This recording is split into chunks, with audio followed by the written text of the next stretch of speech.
Hello and welcome to BISP Solution. So we are going to have a last session of this implementation, migration and integration process from QuickBooks. It is a legacy system to Oracle Fusion Finance, that is a target system. So in this session we are going to have do certain steps that what happens after the migration. Okay, so our first topic, after uploading the system, that is after uploading the necessary procedure, that is the migration procedures into the Oracle Fusion Finance. And the first process of this is the validation of data. So validation of data means validation of data means to ensure that the migrated data is accurate, complete and consistent with the source system.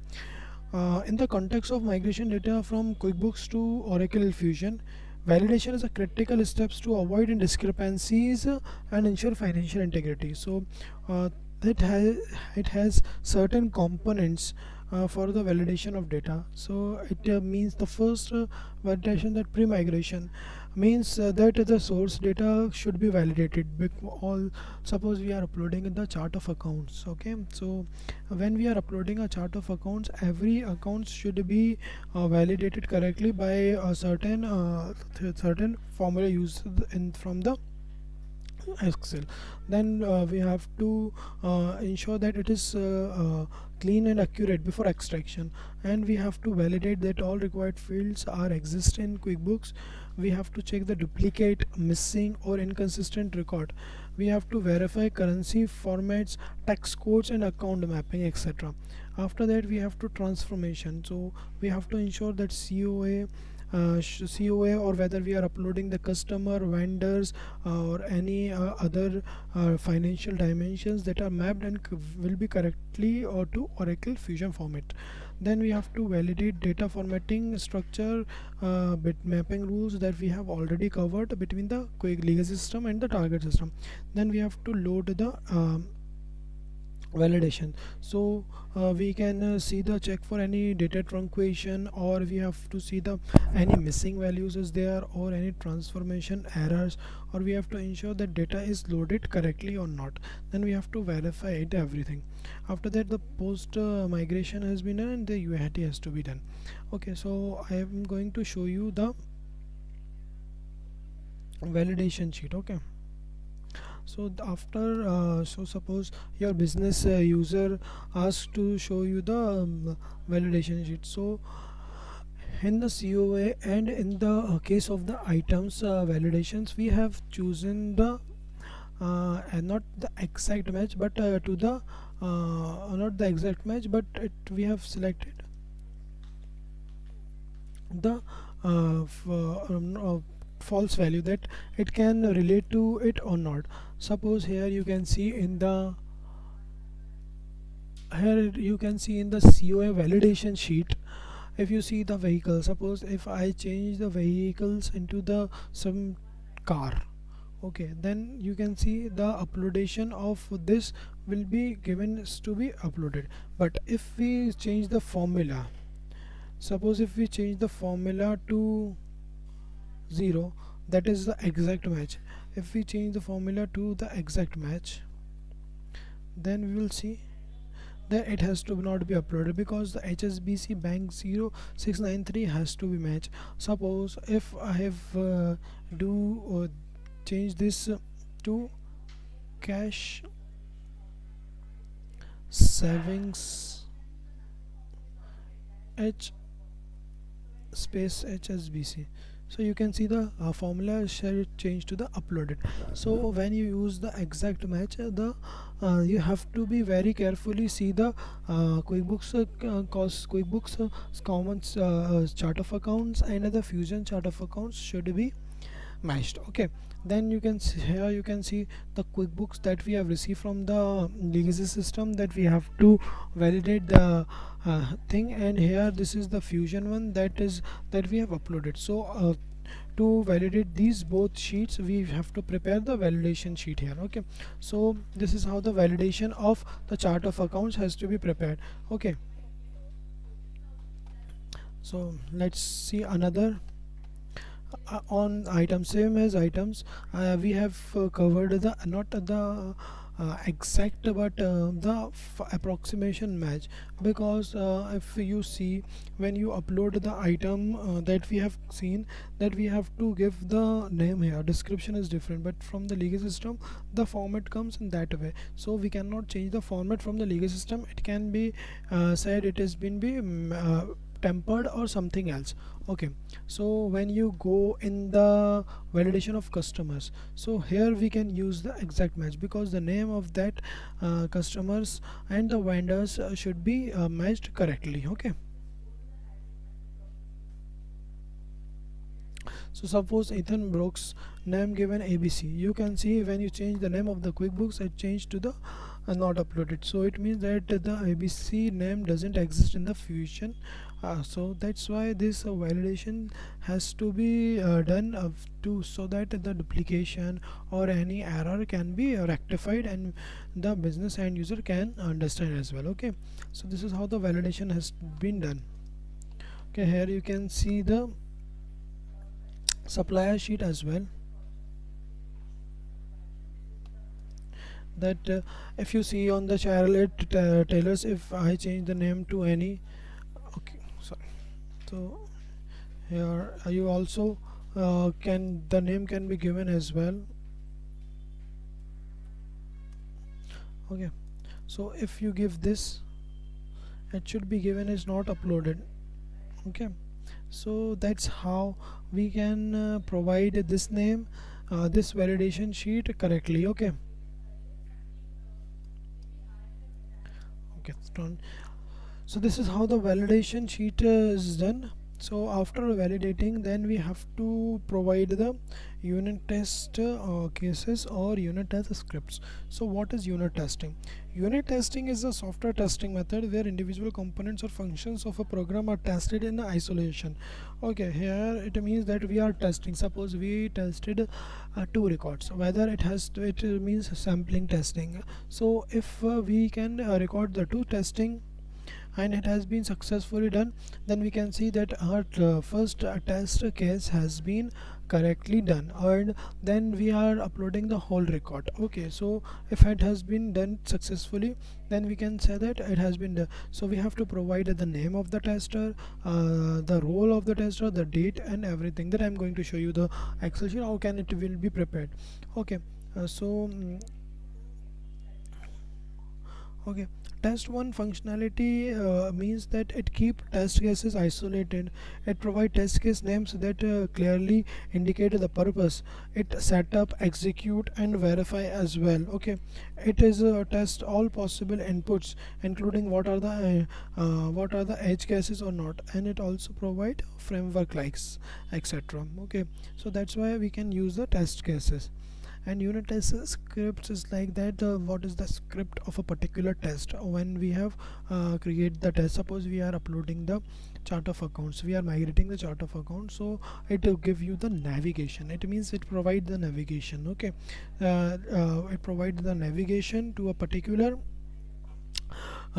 test case. So let's see the test case. Okay, so here this is the test case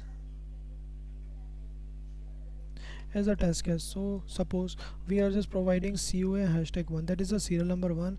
It is a general accounting manager role, that role assigned to the person who are going to do. And here is the phase that we are creating, not we are not creating, we are migrating and uploading. So test case scenario means that we are uploading the 4 records or whether we are uploading a full records. It also provides the navigation that we are going to upload through COA through RI sheet. Tester means the person, it can be external tester, it can be internal tester.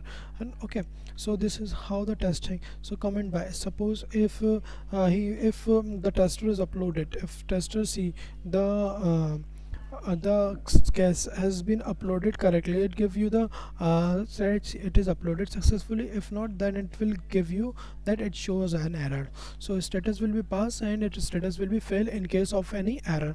Then suppose if there is any error, then we have to provide some snapshots or some document or some link or some anything screenshots. So what is the error, if the date has been and the tested date also, and in the last we have also to provide the revised test date as well. Okay, so when the revised test date has been done, so here this is how the test case can be made. Now suppose this is the COA one we are up testing. So in this process you will go and see the test case script. So it is basically a method of providing a script that how we are uploaded. Okay, so here you can see that if we logged in from here, then we will go to setup and maintenance, and then we search it the rapid implementation sheet. So we can load the chart of accounts, load the ledger, legal entities and business units. After that, from here we have to give the choose file. Okay, so after that uploadation has been done. Suppose updation has been done, then we have to see whether this is success or not. Then it will give you the running, and then it will give you the success.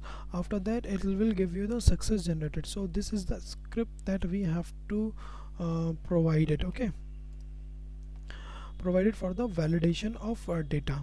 Okay, so this is how the unit test script has been done. So if you can see that you have to give the serial number of that particular thing, that COA1 has been done this and COA2 or vendor. So suppose here you can see any error, so you have to upload the log files. You have just to provide the link where all the documents is available. Okay, so it can be easily be accessible by the business and a user.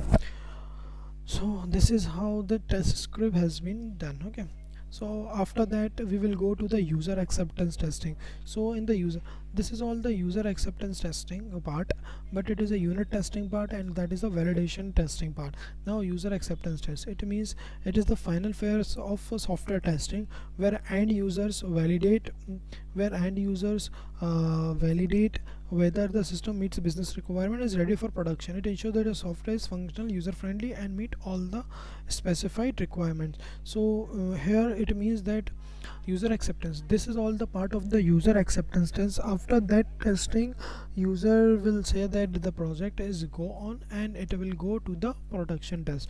So all this testing has to be done in the testing has to be done in the test instance, not the production instance. Okay,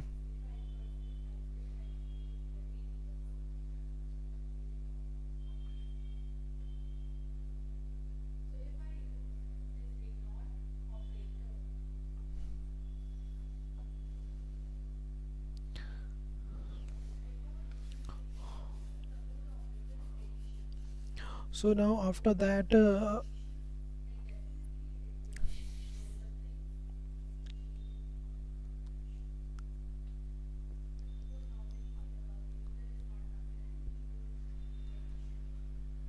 so after that then we have to go.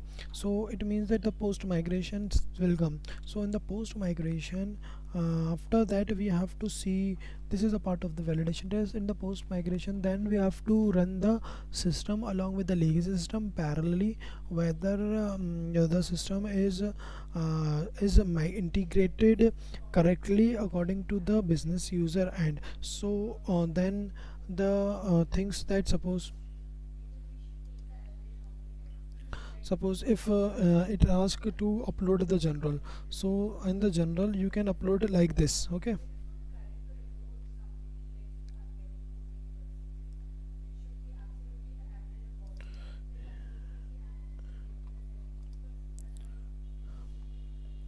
okay, let me show you the general.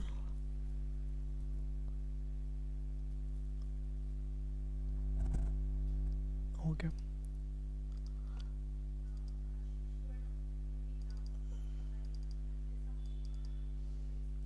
here you can see the general.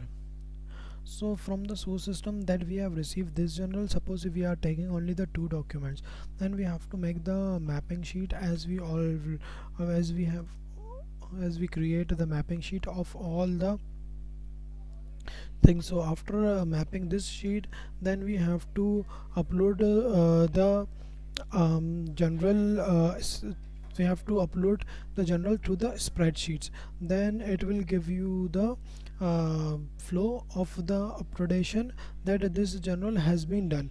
Okay, so we can go through the log as well, that the general has been done, or we can see the on the application that the general has been uploaded equal to. Then after that we have to see the effect of the trial balance, that the trial balance effect is done or not. And here you can see this balance on the debit side of the trial balance in the legal system has been done, and here you can see the trial balance report.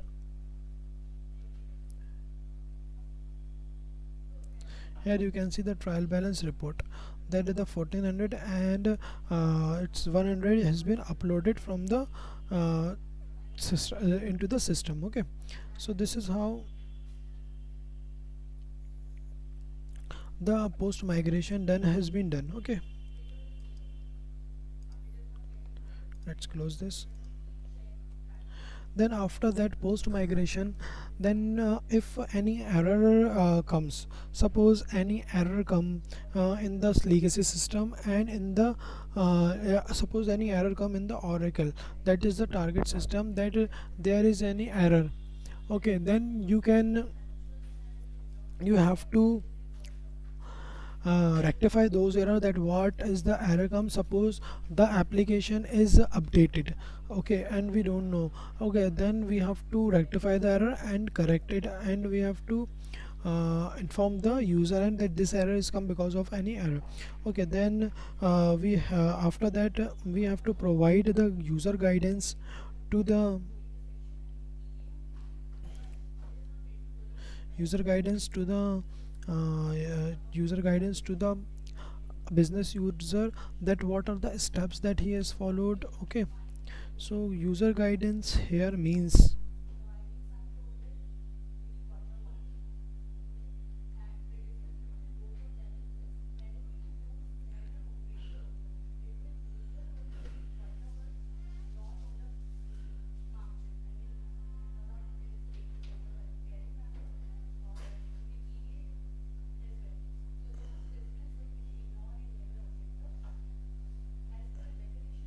so a user guide we can say is that of a user guide for migration to Oracle Fusion cover that is the end process, that from the planning to post migration that we have done.